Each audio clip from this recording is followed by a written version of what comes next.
It's Dale D'Antoni here. Welcome to the Sofa Sessions. D'Antoni, Wines. Welcome back to the Sofa Session podcast. This week we have on Steve Davis. He's the pastor from TrueNorth. He started about 20 years ago. This was just a fun conversation. I was able to ask him questions that, I wanted to know, and it's not like I could just ask Google because I wanted like a human, authentic answer. So this is a really fun episode. Thank you guys for listening, and I hope you enjoy it, and we'll see you in the next one. But yeah, thank you for coming on. I appreciate it. What should I refer to you as? Mr. Davis, Pastor Steve Davis, Mr. Steve Davis? I prefer Steve, but most people call me Pastor Steve. That's just kind of evolved through the years. But when we started the church, I used to always tell them, "Call me Steve." I mean, yeah. I mean, Steve isn't going to bother me whatsoever. You're not going to get offended or anything? No, I actually prefer that. But. Okay. Yeah, my parents, they always told me to say Mr. and Miss last name, and with her family, I call them like Nani and Poppy. I don't call them like Miss, Cindy Cecil kind of thing. So yeah, it's always interesting to see like the different, how you grow up. I would probably go Steve and then you go Pastor Steve. That's fine. Yeah, that's cool. Yeah. So yeah, thank you for coming on. I appreciate it. I'm sure you have a pretty busy schedule. Well, it's busy, but I took a look at what you do, and I love the fact that you have a wide range of areas that you deal with. And so I thought, man, this would be fun. Yeah. I love to have fun, and I love to talk about lots of different things. So I was very excited about being a part. Well, thank you. I appreciate it. So yeah, I guess on days it's not like Sundays and Wednesdays, what is like a normal day look for you? Where you're not like doing a sermon or like with a class or anything. What does your day look like? Right. Well, because of the nature of our church, and it's a pretty large church, there are a variety of meetings that we have to continue to communicate and to continue to prepare things. And so we have a little over 30 staff members, and that being about half of those are part-time, half of those are about full-time. Okay. So, but a regular week for me is normally, I call it the Monday hangover, because after teaching on Sundays, emotionally, you're kind of dry and tired. Yeah. But I kind of push forward, and we do a ministries meeting every Monday at 11 o'clock, which is all of our ministry leaders of our staff. We reflect on Sunday, share stories, tell stories, because stories keep us going of the good things that happened this weekend in our services and in our children's area, in our first impressions area, all of those things. So we'll talk about that. We do that from 11 to 12 every week. And then normally I have a lead staff meeting. Right out of that, we actually do lunch together, and that's me and two other guys who oversee the weekday ministries of the church. And so we normally meet probably at the 2 to 3 hours from out of that lunch meeting right into just conversations about what's coming, what's happening in the life of the church. Each of them have direct reports that funnel down all the staff. And so if there are problems, changes, challenges, they have their reports to bring to me so that we can sit and talk about that. So that's kind of a Monday for me. Normally we'll get out of there at 3 to 4, and then I'll normally try to get back to the office and kind of catch up on emails or things that might have came through the weekend, or that could be a variety of things. Yeah. So that's Monday. I mean, Monday and Tuesdays are very, very regimented. Actually, to be honest with you, I have a pretty regimented schedule. Tuesdays, first thing in the morning, Tuesday, I meet with the production team. When I come in, we normally have a meeting at 9:15 or 9:30. And we actually oversee our services. We plan creative videos. We plan video stories. We plan upcoming series. We reflect on that week, and we kind of look at all the production, because we have a huge online ministry now. And so we'll look at what we like, what we're doing, where there's some challenges. And again, all of those people, and that's a production, that's our worship pastor, that's our creative director, and that's our communications director. So all three of them have reports that they work with, whether they're volunteers or some staff. And so you've got all of those. So we do that all day Tuesday, and then normally Tuesday afternoon, I lead a men's Bible study, guys' Bible study for young adult men at 6 a.m. on Thursdays. And so I normally work on my Bible study on Tuesday afternoons to try to get it prepped for Thursday morning. And then Wednesday is sermon writing day. I write my sermons. I try to do my whole form because they have to be turned into the communication team and the team that puts together all the slides for Sunday on Thursday morning. So I have to have my outline pretty much done. So that's Wednesday is pretty much sermon writing day. Yeah. And wow. then Thursday, I could tell you it's 6 a.m. Bible study. I do an 8 a.m. prayer with pastors in the area in front of SRP Ballpark. 9 o'clock, we have an all-staff prayer time here in our atrium here at True North. And then I have a final meeting with all the ministry leaders to get ready for Sunday. It's about an hour meeting of just making sure we're all on page with what we're doing. Or you never know what's happening that weekend. We have so many things that are going on. So we just like to make sure we're communicating. I'm an over communicator because I feel like you catch a lot of things when you get together. And so by noon, I'm normally done. And actually on Thursdays, I try to keep that open for margin of whatever that might be. It might, every week it's different. It might be, I can set up with some appointments with people that want to meet me. I like to still meet with people when I can. It could be premarital counseling. I don't do all the weddings at True North, but I do some. So it could be a multitude of things on Thursdays. And Friday's my day off. Okay. And so that works out good. And then Saturday morning, I'm a person that loves to come back in and put about 2 to 3 hours into final sermon prep for Sunday morning. I call it my downloading time, and I actually bring in illustrations and the outline, the form, and the context from a biblical standpoint's there, but how do I want to say it? How do I want to shape it? What are the illustrations I want to use? I do that all on Saturday morning, so I'm normally in the office Saturday morning. And then I'm ready to go Sunday. And that's kind of my week. And pretty regular, that's how I live. That's a lot. That's a lot just on Monday and Tuesday. I have a lot of pastor friends that like to take Monday off. I don't like to take Monday off because I don't have a lot of energy, and I like my day off on Friday because that's a fun day. It's always been the day that I date my wife. I like to spend time together, and I want to feel good on that day. Monday, on my day off, being like tired and worn out doesn't excite me, so I just kind of push through Monday. I push through Mondays, and so it's become a routine for me. Well, dang, that is a lot. I would not have ever thought that you did all that stuff. Well, I knew you did a lot, but that's a lot of stuff. Well, the old joke, Brandon. I heard a lot of people, well, what do you do, Pastor, other than preach on Sundays? Like, oh my goodness, if you only knew. And I'm not talking about anything that pops up from funerals to crises to I mean, there's multitudes every week. It really, you never know, and I don't do everything here. Obviously, I can't see everybody, but it's not unusual to do some hospital visits, to check on somebody, to have a crisis counseling that pops up during the week. So you just pop that in there somewhere, Dang. Do you have a lot of free time? Like I do. I think one of the things that the blessing is, I mean, I'm very regimented with those meetings, very regimented. But in those margins, I do have some free time. I'm a big cycler, and so if I don't get my ride in the mornings, sometimes I'll go at lunch and I'll go do my ride because I know I have meetings or counseling sessions that evening. So I'll just take an hour and a half to do that. I kind of did that today for this podcast. Did you bike over here? I biked at lunch today. I biked at lunch, and I know I have another meeting after the podcast, and so I knew I'd be late, and then I'm doing a Bible study tonight as well. And so I thought, well, I'll get my ride in today in the afternoon. So the one thing, we do have some flexibility. That's good. That is nice with being a pastor. Have you ever thought about doing the Tour de France? No, I don't think. I think I'll leave that to Lance Armstrong and all his problems and issues. But no, I ride for conditioning and burning calories, and I'm regimented. I ride about 70 miles a week and 5 days a week.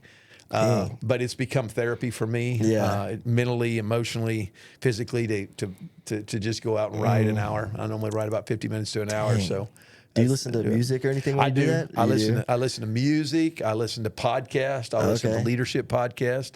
I've never had the opportunity to listen to the Sofa Session podcast, but I think now I might have to pop it on when I do a ride. I'll send you some good episodes. There are some you probably might not, enjoy, but there are some you will, I think. I love it. I love it.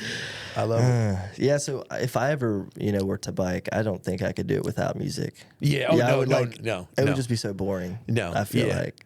Yeah. And I'd be telling myself, you're going slow, go faster. And then I go faster, and then it would just be so bad. Yeah. Well, when you've done it as long as I do, you know your rhythm pretty well. And I have I use an Under Armour app with my riding, so I know my speed, I know my miles, I kind of know what I'm doing with that. And but yeah, I would say majority of the time, 80% of the time I'm listening. There are times I will turn it all off just because the Greenway here in North Augusta, I ride the Greenway pretty regularly. That's where I do most of my riding, and so it's so pretty. So there are times I will, but most of the time I got something going. You know, I'm a little bit of a Swiftie. I hate to admit that to some out there, but I'm a little bit of the Swiftie kind of person. And give me a little style and blank space to ride to, and you can ride to that stuff so well. It puts you in a good cadence. But the church has laughed when I've shared that a little bit. But hey, I dig it. I like it. You know, I try to be diverse with what I ride to, because you got to mix it up when you ride that much. What else do you listen to other than Taylor Swift? Oh man, I listen to. I'm a big '80s guy, so you can name me an '80s band. AC/DC? I'm a huge Phil Collins. No, I'm not as much hard rock, metal rock. I like Journey. I like REO Speedwagon. Yeah, that's the good all stuff. of those. I love riding to those. I love riding to Phil Collins. And Genesis. I love riding to those. And then obviously I'll listen to some Christian music as well. I love listening to Mercy Me. I love listening to Phil Wickham. Love listening to DC Talk. Well, I say DC Talk. Toby Mac. I like to listen to him. But I kind of mix it up because you know I just like to keep it fresh. I guess it depends on the how you're feeling that day. On the mood. It really does. And so I'll mix it up, and then I listen to some sermons. I actually do a lot of scripture reading by listening to scripture. With my reading through the Bible every year. So I'll oftentimes I'll just listen while I ride for 15 or 20 minutes. Then turn on some music or something, and it really diversifies. Yeah, well, that's good. With today's kind of music and rap and stuff, do you think that kind of stuff is laced with like sin and like the devil and stuff, like that they're kind of putting messages in the music?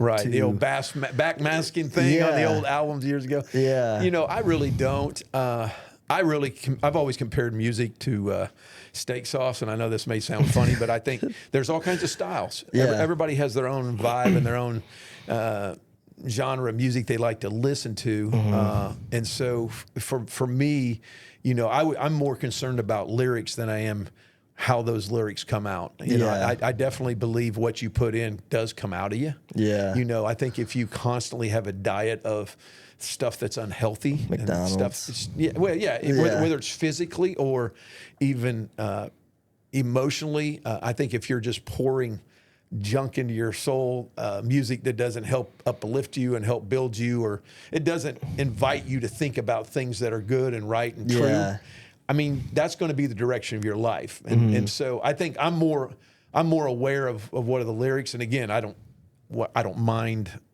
secular music, but if it's the lyrics that are derogatory, lyrics that are cursing, and lyrics that are doing things like that, just not that great for my soul. So, but I don't really. I think everybody's got their own preferences. You know, some people like country, some people like rap, some people like hard rock, some people death metal. Yeah, some like death metal. You know, it really, to me, I'm not too much on the style. Again, it's like everybody has their preference for steak sauce, and so you take your choice. You know, what's your favorite steak sauce? Steak sauce A1. I'm a pretty simple guy. I wish I had more. How about you? I don't know. I don't really eat steak that much. You don't eat steak. I do like A1. I will say it's a household name, so I will go with that one. If you have to use A1 on a good steak, that's not a good thing. That's what I've learned. I've heard that too as well. Yeah, so. a good steak doesn't need any steak sauce. But you said the backward music. It was backmasking from back in the day. Yeah, it was Led Zeppelin's Stairway to Heaven. If you played it backwards, it would say like messages or whatever. Yeah. Well, and the funny thing is, you know, if you listen to it most of the time and you didn't know what they were telling you it said. I wasn't convinced that it necessarily was saying that, but if they gave you what it said, you could hear it in it. You know what I'm saying? Yeah, and like, so they force you to kind of hear what, you know. I've just never been one of those that, you know, now I do, again, I would always say what goes into your mind and heart will come out. You just can't get away from it. So if you have a heavy diet of something that's just unhealthy, but that's not the style of it. It's more the content of what is being poured into you. You know? Yeah, there's a lot of that bad stuff these days. A lot of bad rap and stuff like that. I try to stay away from it as well. Yeah, it's not good for me. No, I'm totally aware of the content. I think that's, Proverbs says, so as a man thinks, so he is. So if that's what I'm thinking about all the time, that's going to be the general direction of my life. Yeah. So, why wouldn't I control what I'm putting in the same way physically as you mentioned? You're going to pour McDonald's in it doesn't matter how healthy you want to be. If you eat McDonald's, and eat McDonald's. Nothing against McDonald's, by the way. And a good Big Mac occasionally isn't bad. It's the constant diet of what we do with it. It's the same thing, for our soul, What's your favorite like fast food place? Like guilty pleasure type food? Favorite fast food. Okay, I'm a sucker for Gary's hamburgers. I'm just telling you, a kid's meal at Gary's with a cheeseburger. Yes, ketchup, pickle, and mustard is my go-to. And you throw in a little Coke with a fry. I do it about once a week. I will do it once a week. And I love Chick-Fil-A. Yeah. I love Chick-Fil-A. How about you? Yeah, I like Chick-fil-A. Zaxby's is good. The Zax sauce is really good. Yes. I love that stuff. But yeah, Gary's is really good. I went through a double cheeseburger for a while. Had me hooked. The double cheese. I've never gone that far. It's the cheeseburgers there are just pretty good. They are good. Yeah, they are good. They're probably the best in North Augusta, I would say. I would agree with you. I would agree with you. Yeah, and I've actually eaten the one out at Evans. Yeah. There's one out in Evans off Washington Road. I've been to the Gary's out there recently. Yeah. I don't really go to church a lot, but, I'm religious. I believe, I was baptized and I pray every night.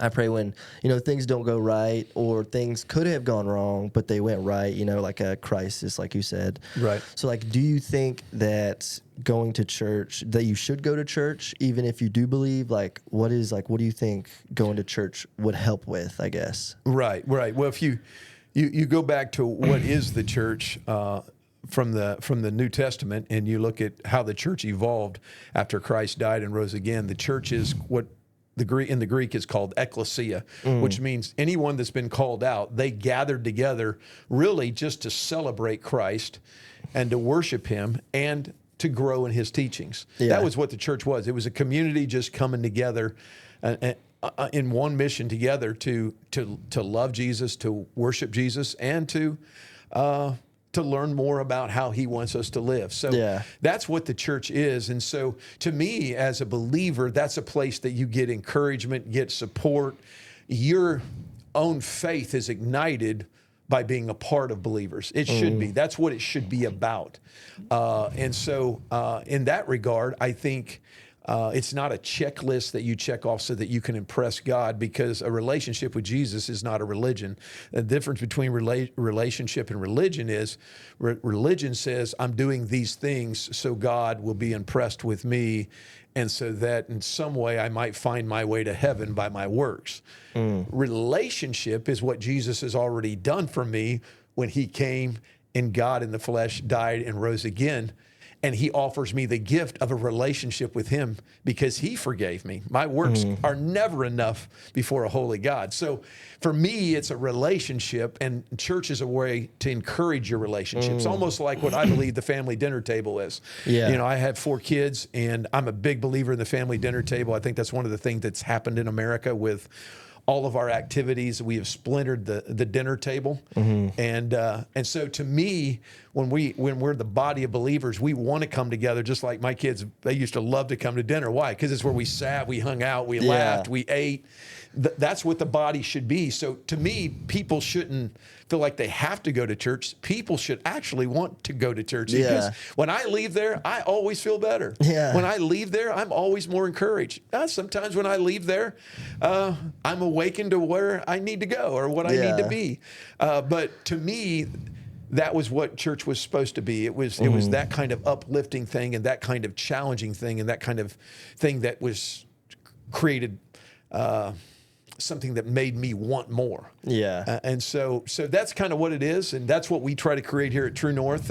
We try to make it an easy place to come to. We want people to feel loved and welcome from the time you drive up. We've got you, invite you to turn on your blinkers. We want to create places where you're loved, hugged, shake your hand, all of that kind of stuff, because we just think that's what the body of Christ is all about. Yeah, You know? I like that. Yeah, and I have been to True North a few times, and it is very welcoming. You know, Well, I really do like it. And we really fight for that, because we also know that every survey out there will tell you that the first 10 minutes that people come to a church, they're deciding whether they like it or not. Yeah. Even before they ever walk into the service, hear the music, hear the teacher, hear anything in the room, they've kind of decided, I kind of like this place. Yeah. Or I kind of don't like this place. Yeah. And I think that's by the way that we say hey, the way that we welcome people, the way that we smile, the way that we, and that's not fake. It's just saying, man, we're glad you're here. Yeah. You know? Yeah, it's like the Chick-Fil-A of churches, I feel like. Yeah, well, and know? I think that's a good Yeah. analogy, that you want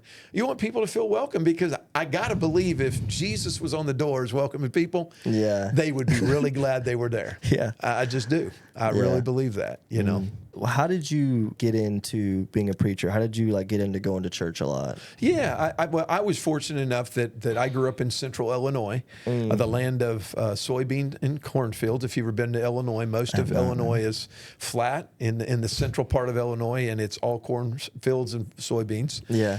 Grew up with a family. I was the oldest of 4 children, and fortunately for me, I was really blessed to have parents that love God, and I just grew up going to church naturally. I always tell people I had a drug problem. I was drug to church Sunday morning, Sunday night, Wednesday night, every time the doors were open. Yeah. But it was just a normal part of that. But it wasn't until I was really a teenager at a camp that I went to a youth camp, kind of like a summer camp for students. Our church took a group to Florida, and really, honestly, I was my God at that time. Even though I would say I was a follower of Jesus, and I knew about Him, and I'd been baptized, but my God was sports. I was an avid baseball player, basketball player in the high school, and it was my God. But that summer, man, I became aware that God wanted my life fully and completely surrendered to Him, and I did surrender to Him, and that changed everything. It didn't cause me to not want to play sports. Actually,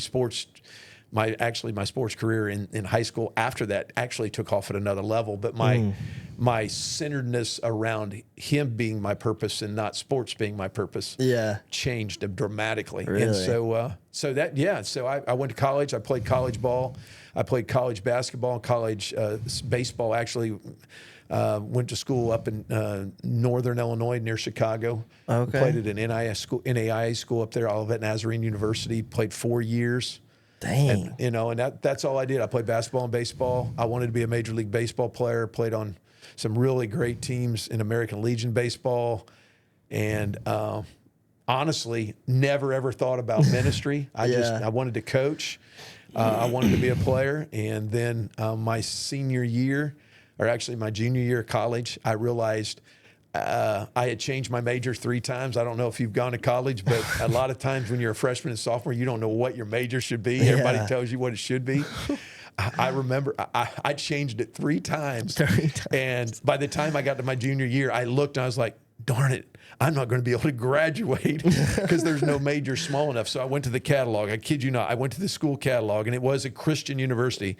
The smallest major there was Christian education. Really? And I could do it in my junior and senior year if I took all the classes I was supposed to. Yeah. So I majored in Christian education, and that was the only reason. Nothing more, nothing less, so I could have a degree when I graduated. Yeah. And what was so cool about that, man, between my junior and senior year, one of the things, most degrees require some type of field work. You got to go out and do something. Well, they said I needed to go work with youth at a church that summer. And so I went to my home church, and they let me work with some of the youth at the church. And I had never, ever worked with students, really. And it was amazing. I mean, Really? They liked me, and I really liked them. It was like we connected, and I kind of tried to learn how to do a Bible study with them, and I do games with them. And when I came back to school my senior year and ready to play ball and do all of that, I was like, dude, this was almost better than hitting a game-winning home run or making a game-winning shot. It was like, there was just something in my soul that was like, I loved hanging out with kids. I just loved it. And so when I graduated, the baseball thing didn't play out the way I'd hoped. I went back and started teaching in a high school, and I knew that I loved helping kids, hanging out with kids and loving kids. And then at that time, I also kind of wanted them to know who Christ was. And so for a year, I coached at the high school. I started an FCA group, Fellowship of Christian Athletes group up in the high school. I also worked part-time as a youth minister because that church hadn't gotten a youth minister since I'd been there. And so I just did it for a year, and I tried to decide, God, what do you want me to do? You want me to coach in a high school and just help kids know about Jesus by coaching them? And long story short, I really felt like he wanted me to help them through the church, where I could help them know more about God and do Bible studies and teach them.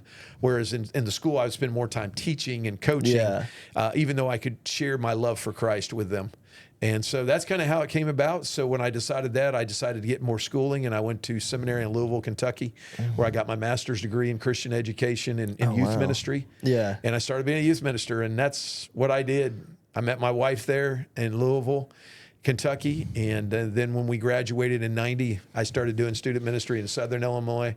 Ultimately, that led to Jackson, Mississippi. I did youth ministry in Jackson, Mississippi for several years, and then it brought me to North Augusta, and I moved to family ministry when I came to North Augusta at First Baptist Church, and that's kind of how it all came about. Really? And then I planted this church after 4 years at First Baptist. I planted, and long story to that, but.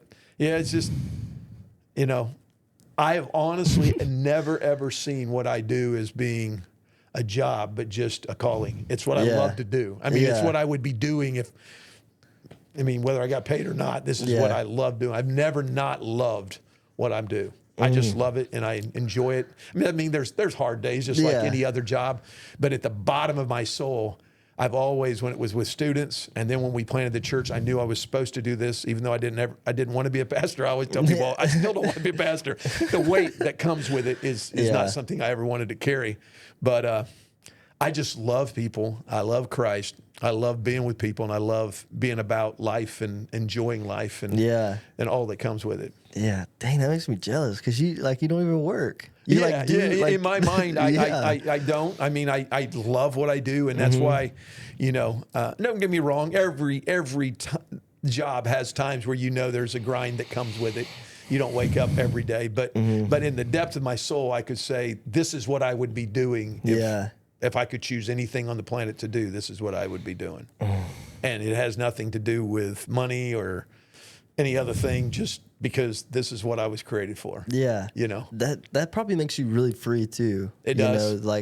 You do work, quote unquote, but you don't really because you love it so much, Yeah. No, wow. It does. It does. It frees you up. It really, really does. And it also, when the days are tough, and I step away and go, man, because you can have some tough seasons as a pastor. I mean, we've been doing this 20 years. We went through some very difficult times. Every place does. I mean, if you're doing work with people, you're going to have times that are not always easy. But I always step back, and when I step back and I ask myself, what's my calling? And I know, man, this is what I love to do. This is what I was made to do. And so I can go back to that, and then you get through that season, Dang. So did you start True North? I did. Really? We planted True North. My wife and I did in 2004 with 6 couples. Dang. Yeah, we started with 6 couples and a lot of faith and a lot of fear and a lot of anxiousness with 4 children at home, not knowing really financially, just all of it. But we were convinced that we were supposed to do this in North Augusta. And we just really felt a strong impression. And we took our time making that decision, probably almost a year before we really said, okay, we're going to do this. Yeah. So. Dang. What kind of church is True North? I would say True North is a non-denominational church. And in other words, we don't put a denomination out there in front. One of the things that I've noticed in this time in the country is that it seems like denominations a lot of times cause barriers. Because somebody says, well, I'll never attend a Methodist church, or I'll never attend a Baptist church, or I'll never attend a Catholic church. But when you don't have any of the brands or denominations on your church, it seems like people are interested in God. Yeah. People want to know more about Christ. And so we've always felt like that's where we want to keep you, pointed to Christ. We're not really going to try to get into denominational stuff. We're just going to live with Christ. Yeah. Yeah, because I've met people that were Catholics and they're like, oh, I can never date a girl who's like Baptist or that kind of thing. So what's like the big, I guess, barrier between Catholics and then like, I guess, Baptist or, whatever. Right. Well, I think if you'd have to dive into each of the church backgrounds, but ultimately denominations create different creeds, different ways to go about approaching faith. And as a result of that, some people kind of let that become a barrier for them in how they approach other people that are participating in that particular denomination. And so I think that label, we live in a society of labels. We love to label people and we love to cancel people, cancel culture now. Yeah. And honestly, I think it's funny, but long ago, before cancel culture was cancel culture, I think even in the church, we lived out that cancel. If you're not this, if you're not that, then we can't. You know what I mean? It was that kind of feel, and that certainly doesn't reflect the nature of who Christ was. Yeah, and maybe because I'm not a heavy churchgoer, but the people that I did know, they were Catholics, and they're like, "Oh, you're doing it all wrong." But my thinking is, if you're worshiping God and you're trying to build a relationship with God, what's the difference between the way I do it or the way that you do it? Or like, why is there such a big barrier between it, I guess I just didn't understand it. Because we're both doing the same thing, but you're saying you're this and I'm this. Right. Right. So it was really weird to kind of see that. Right. So. One of the things, and that's why one of the reasons I like that we don't have a denominational name on us is because one of the things that I always invite people to do is, rather than having the church tell you, well, let's go to the Bible and see how Jesus invites you to build a relationship with him. Yeah. Not the brand of church that you're in or the denomination per se, but let's go to the Bible. Well, how does Jesus say you're to build a relationship with him, and point people there? Because to me, there's a lot of clarity there. And truth be told, over hundreds of years, there's been a lot of that cloaked in church language, church rituals, church programs, and again, that's not all bad, but sometimes it's confused and clouded. The real issue, and that is a relationship with Jesus Christ. And so that just happens. And so I think for us, that's why we've had the joy of seeing all of the above. I mean, in our membership classes, I've met people that have come from Presbyterian backgrounds, Methodist backgrounds, Baptist backgrounds, Catholic backgrounds, Episcopalian backgrounds. We've had all of the above become part of the family here at TrueNorth Church through the years. Dang. And I like that. And I think that's because we've tried to keep it focused on Christ and Christ alive through the scriptures and who he is and what he teaches us, and just keep the main thing. You know. Dang, I like that. I'm gonna have to talk to him about that. One of my friends or whatever. Yeah. I'm gonna have to tell him to listen to this episode. Well, I mean, there's definitely some differences there, but a lot of it is cloaked, I think, in church stuff that's been added through the years more than it has been biblically centered in regards to what we create and how we do it. Like with the Bible, basically says that all sin is the same. Is that true? Like getting a tattoo compared to like murdering someone, is all sin actually the same? Well, I would say in regards to a holy God, we know that anything that he doesn't desire for us to do is sin. Okay. So all sin is the same. All consequences can be very different. The consequences of our sin can be very, very different.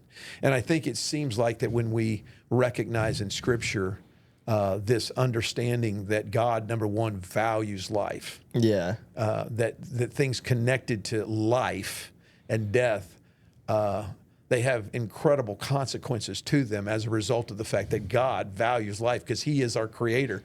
He created us in the image of Himself. And so as a result of that, we see that God values that very importantly in regards to that. But is all sin the same? All sin is the same in the sense that it separates us from God. Yeah. You know, that I would say is what makes it same. But certainly there are different consequences in regards to the fact that when you talk about murder and you talk about maybe a white lie, I mean, there's certainly different consequences in the sense of taking life and lying. Are they both sin? Yes. Are they the same in the eyes of God? They separate us from God? Yes. But the consequences are very, very different oftentimes. Not always. I mean, the white lie, if it contributes to dangerous things, could be substantially different depending on the consequences. You said you do marriage counseling? I do. I do some marriage counseling. I don't do a lot of it just because of time. Yeah.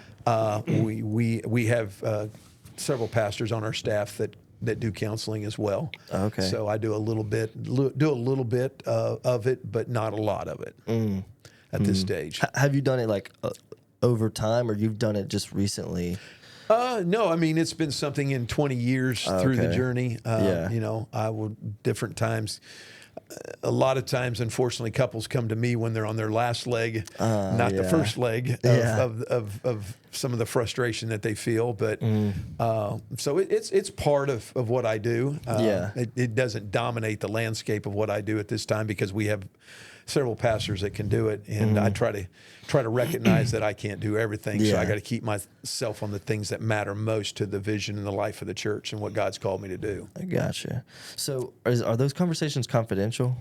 Oh yeah, very confidential. Yeah. If you're going to sit down in any kind of counseling situation, if you don't have anonymity, that would be a dangerous thing. Yeah. Is there any way that you could possibly share, like, what's like the number one thing that a lot of couples and a lot of relationships have that lead them to, I guess, failure, or to them breaking up, or like getting a divorce? Yeah, there's no doubt. I would say probably the number one thing is I no longer am in love with them.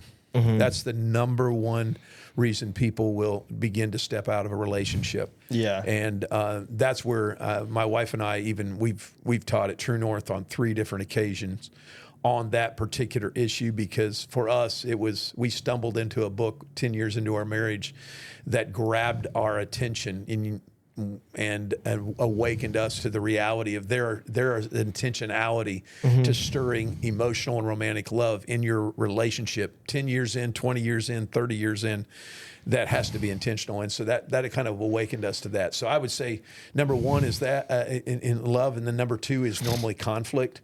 People don't know how to navigate conflict in their relationship, and so ultimately it makes withdrawals in what I call the love bank, or Willard Harley calls the love bank. And so conflict's probably number 2, and number 3 is probably money. People aren't able to find common ground with money, and it becomes a divisive tool in their marriage. But number 1 is, I'm no longer in love with you, and a lot of couples wait way too long to deal with that issue, because they keep thinking, well, we'll find our way there, and then ultimately one steps out and says, man, I've tried and I just don't love you anymore. And most of the time they've stopped doing the things that intentionally created that and the emotional love bank that they carry. So I'm a big believer on that. You don't want me to get off on that one, because that's I teach it, I love it, and it's real. It's so real. Yeah. So why do you think people fall out of love with the other person? Because I think as we move in a relationship, we don't stay intentional with the things that meet the emotional needs of the other person. We tend to give needs and care for the other person out of the way we see and the way we feel loved, rather than caring and loving them for the way they feel loved. Yeah. And the reality is, men and women are very different. And actually the opposite needs of a woman, the needs of a woman are opposite, the needs of a woman are opposite of the needs of a man. But if I'm a man and I give the caring love out of the way I think she would feel loved, I'm going to do it out of my eyes. Yeah. I have the silliest illustration that I share with every couple to wrap this up. I mean, in the sense of that, the illustration I share with every premarital counseling, because you got to build habits that give caring love to the emotional needs of your spouse. And now this just comes right out of Willard Harley's book, His Needs, Her Needs. Highly recommend it. Unbelievable book. But he shares. Can you imagine, Brandon? Do you cook at all? Oh, yeah, I cook here and there. You cook here and there. Okay, well, let's just imagine, Brandon. You come home and you know your girl has been having a rough time. Work's been hard and all of that. So you decide to surprise her. You come home early when you know she's at work. And again, this is imagine. Yeah. Okay. She comes home from work. And you greet her at the door, and she comes in, and you've decided you're going to cook her up your favorite casserole, and it's hamburger casserole. Okay, just imagine, we're pretending. And you're like, I know she's going to love it. It's my favorite hamburger casserole. She comes in the door, you see her, and she's like, you greet her and say, hey, honey, I cooked dinner for you. And she's like, oh my gosh, what a guy. And you tell her to come on over and sit in the sofa, and you say, hey, babe, take your shoes off, give you a little foot massage. She hears some music playing in the background. Back in my day, it was Kenny G on the sax. I don't know what it is for you in your day, but the music's playing. You've got the wine on the table. You got the salad ready for her, and she's like, oh my gosh, I'm famished, Brandon. I can't believe you did this. And in her mind, she's so hungry, she's thinking he didn't. She loved chicken casserole unknown to you. And she's like, he cooked my favorite chicken casserole. So you go over and you sit down, and she's thinking, oh gosh, this unbelievable guy.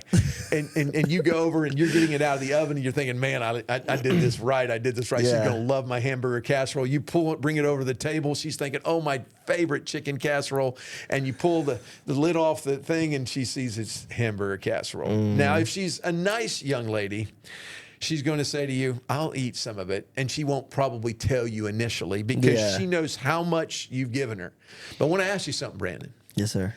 If you knew that her favorite was chicken casserole, and you did all of that work, would you have cooked your favorite, or would you have cooked her favorite?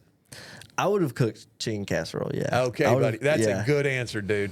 Good. I share that with every fella in the room, and I say, ding, ding, ding, you landed it. You hit the gold mine on that one. But yes, you would have. And so here's the premise of that whole illustration that Harley shares in his book is you had a chance to hit a grand slam if you would have cooked what she loved. But maybe innocently, you cooked what you thought she loved, but because it was what you loved. That we give caring love to our spouse out of our own needs, not out of their needs. Yeah. And so instead of hitting a home run, you hit a double.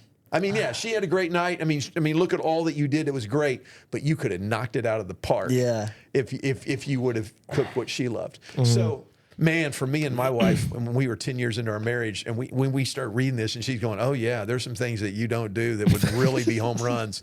And I'm like, you mean I'm hitting doubles when I can hit home runs? I mean, I'm all about runs, okay? Yeah. So we really just started talking about it, and I started talking to her about the things that she could do, and she might have thought, well, that meant a lot to me. But really, it was, yes, that's cool, but let me tell you the home runs, babe.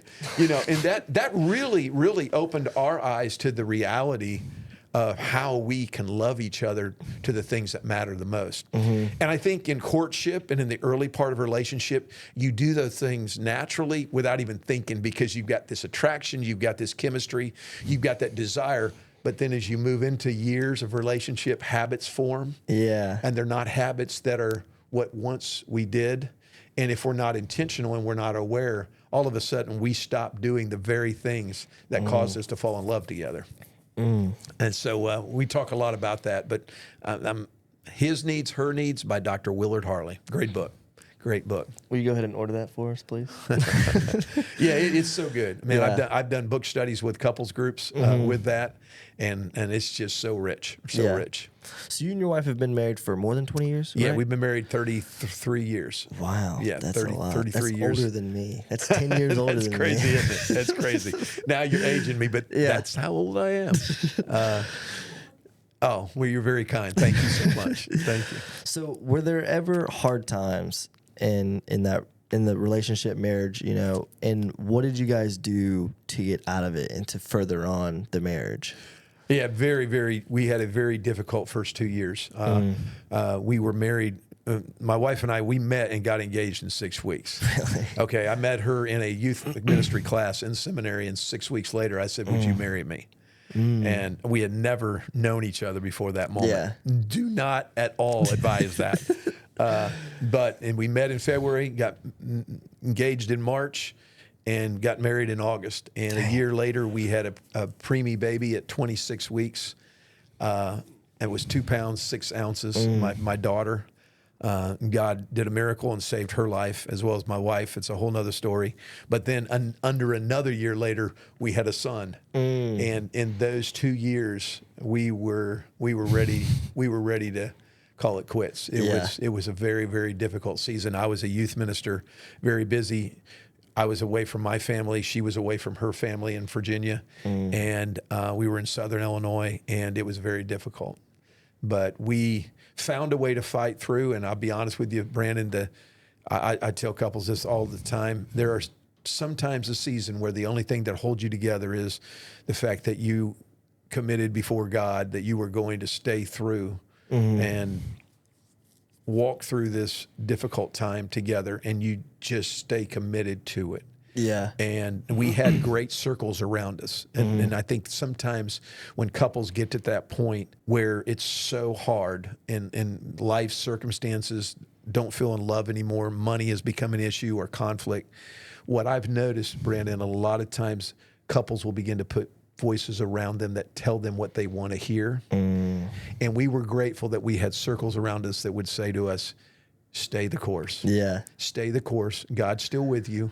You're going to get through this. Look at all the stressors that you've had that have happened and how young your relationship is. Stay the course. And I think because she had that kind of support and I had that kind of support and we had that kind of commitment and belief in the commitment to the marriage, we made it through. Yeah. That was our worst, no doubt. And we've had still some real valleys since that day. But nothing like those first 2 years, and really being new to even each other, in our relationship together. But it was those people around us, and I've just noticed that a lot of times people tend to put voices around them to tell them what they want to hear rather than what they need to hear. Yeah, and to stay the course. Yeah. So y'all hadn't even lived together or anything like that before? Oh, no. We met each other and in 6 weeks got engaged. Oh, my gosh. How different was it moving in with each other? Was that like a hard curveball to get over? We just, when we got married, we didn't live together through those months. She lived in one dorm room, I lived in the other on campus, and then on the weekends I would go and do student ministry in Southern Illinois because they were paying for my schooling. So we just found a way through it. And then when we got married, we moved to Southern Illinois, and initially we were in the honeymoon phase. So everything was great and discovery. And of course our relationship was very fresh and young. We were still learning each other. Yeah. So in those years, I mean, in that early part of the relationship, it was all good. And then when she got pregnant, we were excited. But then when everything kind of went downhill with the whole surprise pregnancy and having to give birth at 26 weeks to our daughter, everything kind of just went off the cliff. It was very, very difficult from there out, for a while. Dang. That's 33 years, though. That's very long. That's very long. Yeah. It in some ways it's been very long, and in other ways it seems like it was yesterday. With all that God has blessed. But I think more than anything, marriage, anybody that doesn't admit that it's work is not telling the truth. It takes work and energy and time. And a lot of saying I'm sorry. Because as human beings, even 30 years into the journey, 33 years into the journey, we still let each other down sometimes. We're not always everything we should be to one another. And I think both of us have found the ability to say I'm sorry brings us back to each other. And we've always been able to keep pride away and to recognize and honestly say where we've messed up. And we still do that. And that brings us back together. It brings us back together. growing up, I had parents, and growing up, I only saw them as my parents, but now I'm getting older and I'm looking back. They were also in a relationship with each other growing up, so like I only saw them as mom and dad. They saw each other as husband and wife. Right. So what are some things that to keep in mind, I guess, when you are growing together, but also with kids? Yeah, well, I think it's really, really important. Again, we were each pursuing Christ in our relationship. And so, therefore, we had a focus in our life to pursue the Lord. And I don't say it lightly. We wanted to pursue loving Christ with our lives. And so that opened the door for us to just immediately seek to have a life that was modeling those things to our kids. And then, of course, after pursuing Christ, it was pursuing one another in that. And so, our kids would always tell you that Cheryl and I are very real to one another, and they saw that. And so I think they recognize the joy and the love and the challenges because we didn't hide all of that from them. Obviously, you don't have every fight or right in front of them. You don't do that all the time. But I would say it's not like they didn't see mom and dad get frustrated with each other. It didn't see like they didn't see mom and dad get upset with one another. They saw that. And so for us, I think it was modeling again. Hey, I'm sorry. It's them seeing us come back together, because I think in that we're modeling the fact that that's what relationship is. Relationship is not two perfect people doing perfect things all the time, but it is two people humbly seeking and to honor God in their life, and humbly recognizing that when they're wrong, they'll say they're wrong. Yeah. And coming back together. And I think our kids saw that, and I think that was a healthy thing for them. I think it was a healthy thing. And but multiple times in our relationship, our kids saw also the joy and the fun that we had together in that. And as I said to you, the dinner table was a place that was a very, very sacred place for us. Even though we had kids played ball, kids that did that, we did all kinds of things to fight for the dinner table so that we always came together as they were growing up, even as teenagers. And to this day, our kids, who are all adult children, the youngest is 25, the oldest is 32, they would tell you our favorite time with mom and dad, and the favorite time for us is let's all go eat. Let's sit down and eat, because we'll end up there an hour and a half, just hanging and talking and sharing and eating, and that's where life was lived. Dang, that's probably a pretty big dinner table then, huh? Yes, it was. Kids? Yes, it was. Oh, yes, it was. It sure was. It was just me and my brother, and I still felt pretty big. Pretty expensive too. Two teenage boys eating all the time. We had 3 boys, so I know what that was like. Thankfully, God could multiply the fishes and the loaves. Yeah. So I guess one last thing, before we get out of here. Okay. What are some common misconceptions about going to church and getting into religion that people kind of are scared to do, or they make excuses to not do? Well, I think one of the common, and it's really, it's not a misconception, but it keeps people away, and that is people will say the church is full of hypocrites. And you know what? There is a truth to that. I mean, let's just be honest. Not every one of us, even as a follower of Christ, do I always do what I say I should do. And yet I always tell somebody, well, if a hypocrite is standing between you and God, then guess what? He's closer to God than you are. If you just think about that for a moment. If he's standing between you and God, then he's closer to God than you are. And so that is a misconception, because all of us are becoming. Listen, this dude here, man, I'm still becoming. I am not anywhere where I need to be. I mean, there are still things that I don't do right. There are still failures. There are still things that I wish I could get rid of in my life, And so we're always becoming. And so I would tell anyone that says, well, there are hypocrites at the church. Well, there are. I mean, but in reality, we're all at a place, hopefully, of becoming.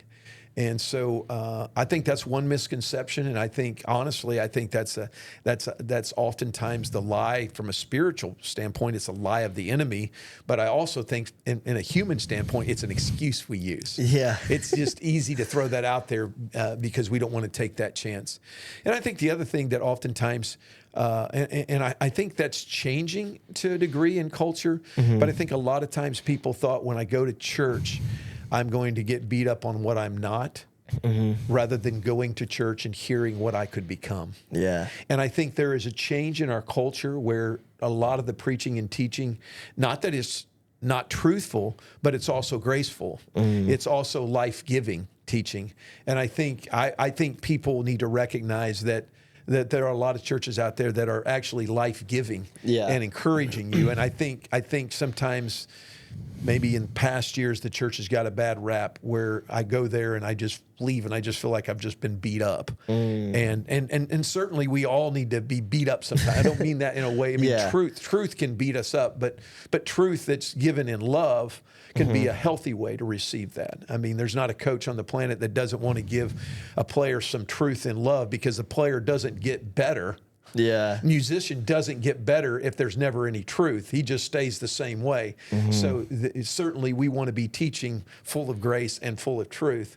But I wish people would maybe go back and realize that there are churches out there that are trying to do that, giving full grace and full truth so that they can become what God wants them to become, that God is for them, not against them. Yeah. Dang. You know? I never thought about that. They're closer to God than you are. That's a good one. Yeah. That's a good one. I'm going to start telling people that one. Yeah. Yeah. Well, I've heard that so often through the years as a pastor. I'd go to church if there wasn't so many hypocrites. And I'm like, well, and I would say that, but I'd also just say, you know what? When you find the perfect church with perfect people, let me know. Yeah.